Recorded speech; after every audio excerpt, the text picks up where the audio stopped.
So I was at a FCA this evening, and just a neat little. I was just driving. My honey asked me how I came across Philippians 4 to teach today. Yeah. And I don't know, it was just the Lord, which is good. And it says, finally, brethren, whatever things are true, whatever things are noble, whatever things are just, whatever things are pure, whatever things are lovely, whatever things are of good rapport, if there is any virtue and if there is anything praiseworthy, meditate or think on these things. So I asked the guys, and I'm going to ask you guys, well, I'll leave it there for a little bit, but I won't, it's not like the question. But how many thoughts do you think we have every day? How many thoughts do you think we have every day? I know the answer because you told me. Mm-hmm. But I would think like 1,000.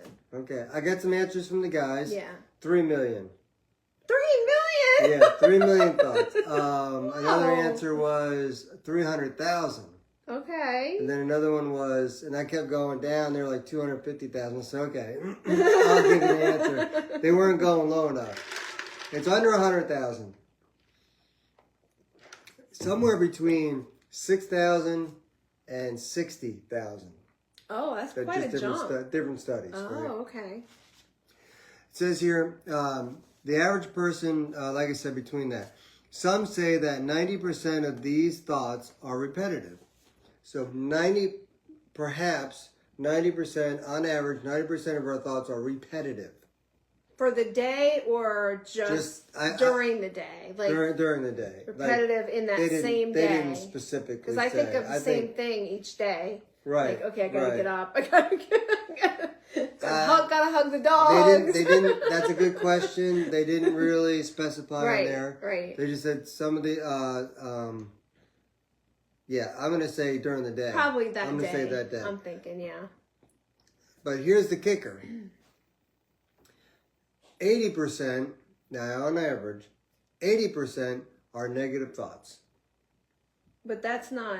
That's on everybody. That's not everybody. Like Christians or non-Christians. Right. It's just everybody. Right. Just everybody yeah. average. Mm-hmm. On average, 80%. Wow. On average. That's kind of depressing. That's really like so just kind of wrap it up, right? So Paul's encouraging in Philippians 4:8 here. He says it says Paul's encouraging us to focus on the good.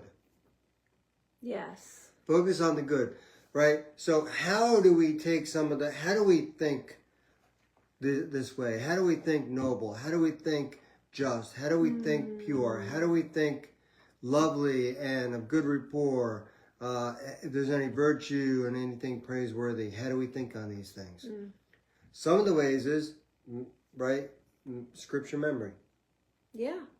If we memorize scripture, take a verse, either a week, a month, or however long it takes you to memorize one, and you think on that changes your mind. That changes your soul, but also changes your mind. And you begin to think on things, right? Yep. That are good. Also, I don't have it on here, it's on the phone, but in verse 9, Paul basically says, you see all these things, and you see me, do what I do. Do the things that I do, because that's what I do, right? And so the other way is to find somebody who's a positive person, right? If somebody's a negative, just by nature, you can see it all over them. Right. Right? If someone's positive, by nature, you can see it. True. Right? That's now, true. I'm not going to go follow a positive person who isn't necessarily a believer, right? Right. But one way is we can imitate somebody that we respect who's a believer, whether it be, and I told the guys, whether it be a parent, a coach, a pastor, right? Maybe another student even. But that positive thinking, if we focus on the good, always focus on the good. So that's that.